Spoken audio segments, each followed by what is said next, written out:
ថ្ងៃនេះនាំបងប្អូនមកមើលសម្លមួយប្រភេទដែលងាយស្រួលធ្វើបងប្អូនស្ងោរប្រហិតត្រីឆ្លាតជាមួយនឹងស្លឹកងប់បងប្អូនសម្លបែបនេះមានក្លិនឈ្ងុយប្រហើបក្លិនវាផ្អែមឈ្ងុយចេញពីននោងនិងស្លឹកងប់ហើយចាប់ជាតិជាមួយប្រហិតត្រីឆ្លាតរបស់យើងទៀតបងប្អូនចង់ដឹងថារបៀបធ្វើបែបណាសូមបងប្អូនចូលតាមដានទស្សនាវីដេអូរបស់នាងខ្ញុំតាំងពីដើមរហូតដល់ចប់បងប្អូនទើបដឹងច្បាស់ថាសម្លមួយមុខនេះធ្វើរបៀបណាហើយក្លិនចេញពីស្លឹកងប់អាចសាកធ្វើនៅផ្ទះបានណាបងប្អូនឲ្យតែមានស្លឹកងប់លាស់ខ្ចីនិងននោងខ្ចីយកមកស្ងោរប្រហិតត្រីឆ្លាតបែបនេះមានរសជាតិឆ្ងាញ់ណាស់បងប្អូនក្លិនក៏ឈ្ងុយប្រហើរដែរបងប្អូនស្លឹកងប់របស់យើងទុកឲ្យស្លឹកងប់ឆ្អិនមួយសន្ទុះខ្ញុំនឹងលើកចេញពីចង្ក្រានតែម្ដងបងប្អូនកុំទុកយូរពេកណាបងប្អូនគ្រាន់តែទុកឲ្យចាប់ដើមស្លឹកងប់របស់យើងឆ្អិនបន្តិចទៅបានហើយម្ហូបរបស់យើងថ្ងៃនេះឆ្អិនរួចរាល់ជាការស្រេចហើយបងប្អូន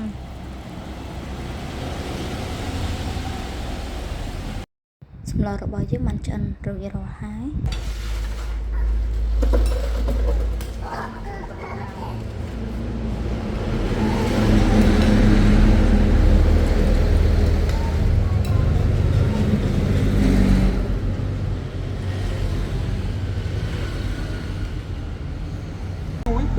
ថ្ងៃនេះខ្ញុំមកទិញបន្លែធម្មជាតិនៅផ្ទះ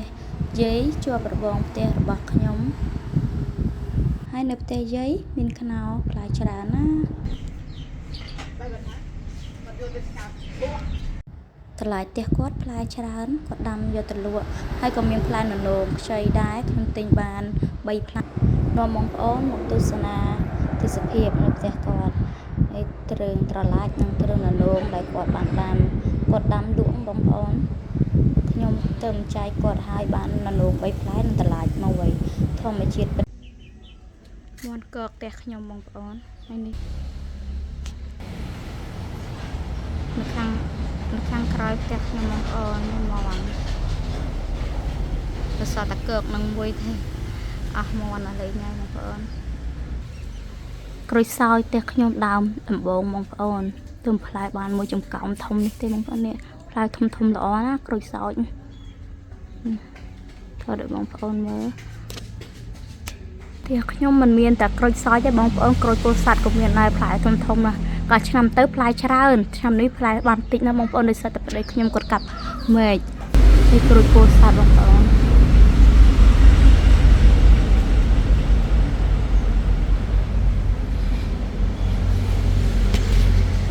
ខ្នុរផ្ទះខ្ញុំមានមួយដើមដែរតែអត់មានផ្លែដើមយូរឆ្នាំហើយបើមានផ្លែក៏អត់សល់ហើយបងប្អូនគឺគួសអស់តែម្ដងផ្លែធំល្មមគឺគួសបាត់ហើយ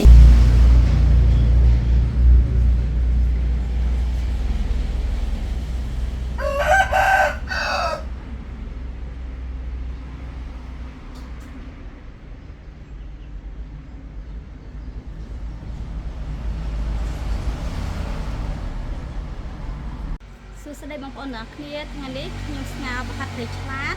ជាមួយបន្លែធម្មជាតិរបស់យើងបងប្អូននេះគេហៅថាស្លឹកងប់លាស់ខ្ចីល្អណាស់ឥឡូវខ្ញុំយកស្ងោរស្លឹកងប់ជាមួយប្រហិតត្រីឆ្លាតបងប្អូនហើយមាន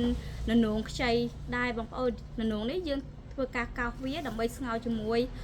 ស្លឹកងប់និងប្រហិតត្រីឆ្លាតរបស់ឥឡូវខ្ញុំមកបេះស្លឹកងប់បងប្អូននេះស្លឹកងប់របស់យើងខ្ចីល្អណាស់ស្ងោរជាមួយប្រហិតត្រីឆ្លាតរបស់យើងត្រូវគ្នាតែម្ដងបងប្អូន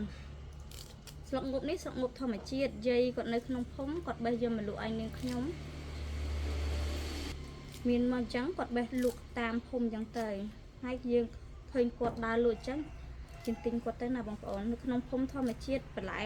មានច្រើនណាបងប្អូនអ្នកនៅក្នុងភូមិដាំលក់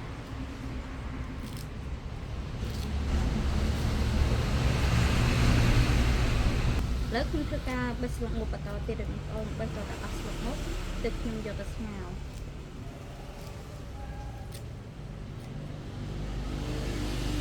ថ្ងៃនេះបានសម្លស្ងោរស្លឹកងប់ជាមួយប្រហិតត្រីឆ្លាត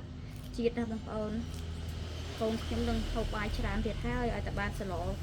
ឆ្ងាញ់ឆ្ងាញ់បែបនេះគាត់ហូបបាយទឹ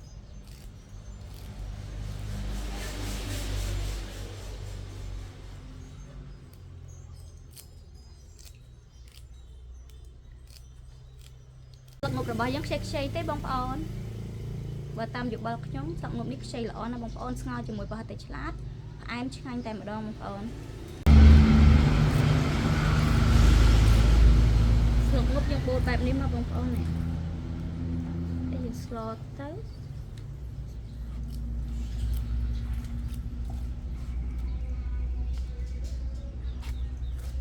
ឡូវខ្ញុំធ្វើការបិទស្លឹកមុខចិត្តហើយរួចរាល់ហើយបងប្អូនថតតែបន្តិចទៀតរួចរាល់ហើយ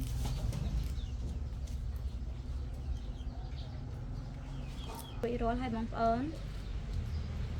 បើខ្ញុំមកកោសនៅនោមម្ដងបងប្អូនយើងយកទៅស្ងោរជាមួយ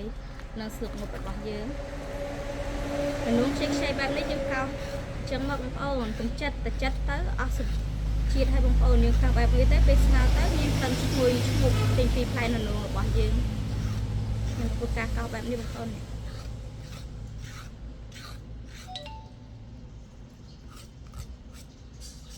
ព្រោះតែយើងកោសឲ្យអស់សម្បកស្រាលទៅបានហើយបងប្អូនកុំចិត្តអីតែចិត្តគឺផ្លែនូនយើងអស់កន្លែងជាតិក្លិនឈ្ងុយហើយនេះ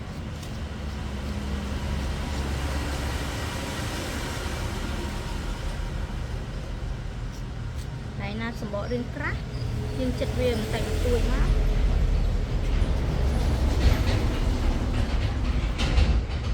នូននេះស្ងោរជ្រក់សាច់គោក៏ឆ្ងាញ់ដែរ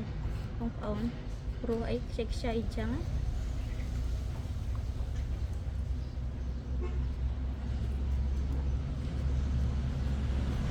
ចិត្តបែបនេះណា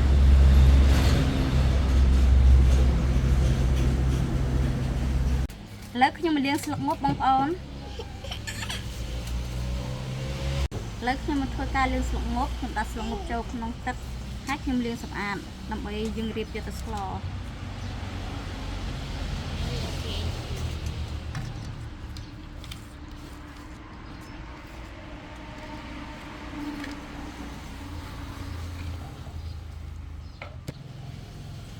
ឥឡូវខ្ញុំចាប់ផ្ដើមលាងសម្អាតស្លឹកមុខឲ្យបងប្អូនស្លឹកមុខធម្មជាតិអត់សូវមានធូលីដីដែរទេបងប្អូនព្រោះគាត់ដាំក្រៅផ្ទះណាអញ្ចឹងយើងលាងសម្អាតបន្តិចបន្តួចទៅស្អាតល្អហើយឥឡូវខ្ញុំចាប់ផ្ដើមលាងស្លឹកមុខហើយយើងសម្រក់ដាក់ចូលក្នុងកញ្ច្រែងបងប្អូននេះស្លឹកមុខរបស់យើងលាងបានរួចរាល់ហើយ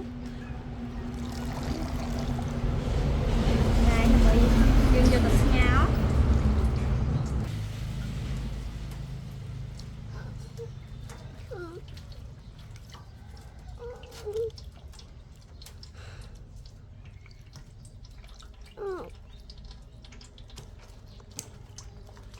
ខ្ញុំមាននងពីផ្លែដែរបងប្អូន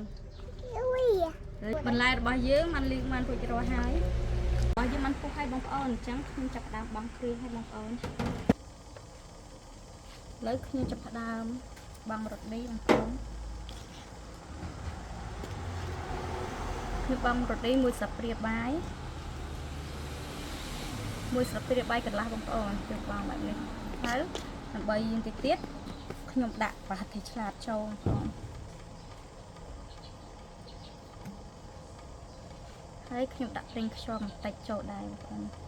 ចាក់បែបនេះទៅបងប្អូន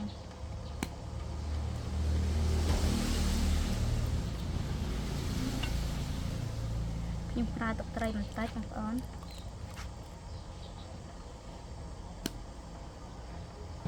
មិញបង់គ្រឿងរួចរាល់ហើយបងប្អូនឥឡូវខ្ញុំចាប់ផ្ដើមបង់ប្រហិតត្រីឆ្លាតរបស់យើងដែលវាយគ្រឿងហើយហ្នឹងខ្ញុំចាប់ផ្ដើមបង់ចូលក្នុងសម្លរបស់យើងហើយបងប្អូនខ្ញុំយកសាព្រាបែបនេះមកហើយយើងដាក់ចូលក្នុងសម្លអញ្ចឹងទៅបងប្អូនចាប់ម្ដងមួយសាព្រាបែបនេះមកបងប្អូន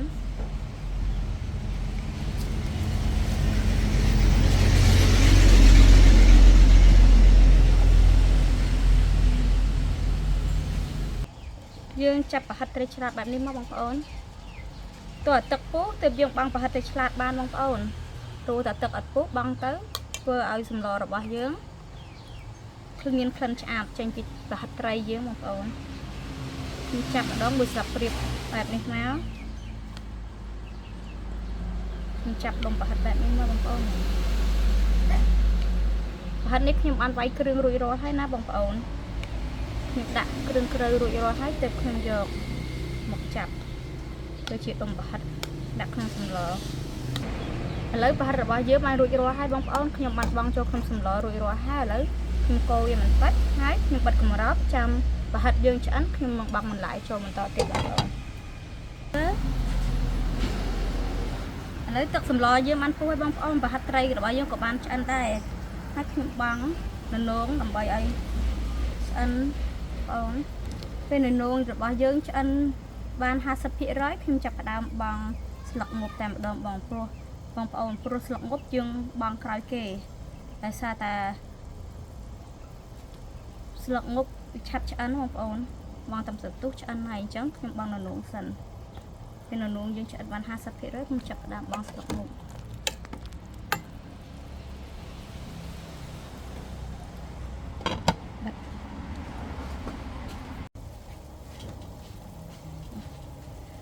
ឥឡូវននងរបស់យើងបានឆ្អិនបាន 50% ហើយបងប្អូនខ្ញុំចាប់ផ្ដើមបង់ស្លឹកងប់ចូល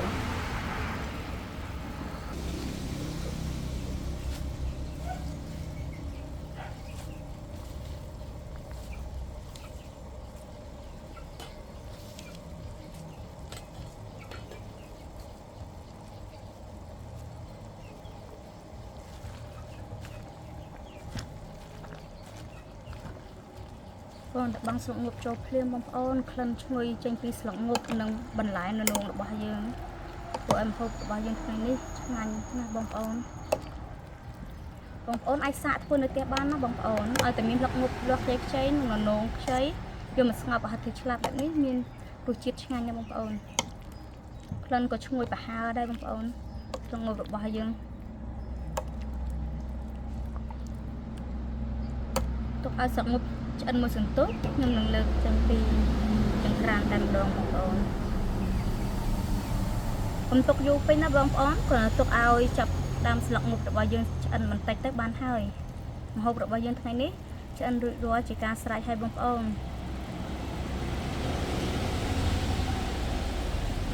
ស្ងោរស្លឹកងប់ប្រហិតត្រីឆ្លាតរបស់យើងឆ្អិនរួចរាល់ហើយមានរសជាតិឈ្ងុយឆ្ងាញ់ខ្លាំងណាស់ហើយក៏ខ្ញុំមានបង្អែមមួយចានផងដែរម្ហូបរបស់យើងបានឆ្អិនរួចរាល់ហើយបងប្អូនឥឡូវខ្ញុំចាប់ផ្ដើមញ៉ាំអាហារថ្ងៃត្រង់ហើយបងប្អូននេះផ្លែឈើបងប្អូនដែលខ្ញុំបានចាត់រួចរាល់ហើយផ្លែចកានេះដល់ពេលយើងញ៉ាំបាយហើយយើងញ៉ាំផ្លែឈើលាងមាត់បងប្អូន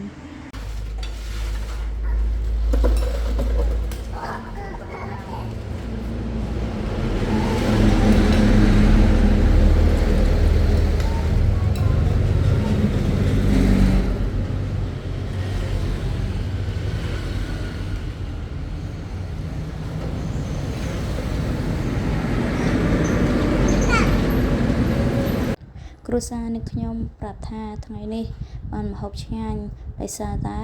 ស្ងោរប្រហិតត្រីឆ្លាតស្លឹកងប់ឲ្យតែស្លបែបនេះម្ដងកូននាងខ្ញុំគ្រួសាររបស់នាងខ្ញុំញ៉ាំបាយបានច្រើនសូមអរគុណបងប្អូនសម្រាប់ការតាមដានទស្សនាវីដេអូរបស់នាងខ្ញុំតាំងពីដើមរហូតដល់ចប់សូមអរគុណសូមជម្រាបលាបងប្អូន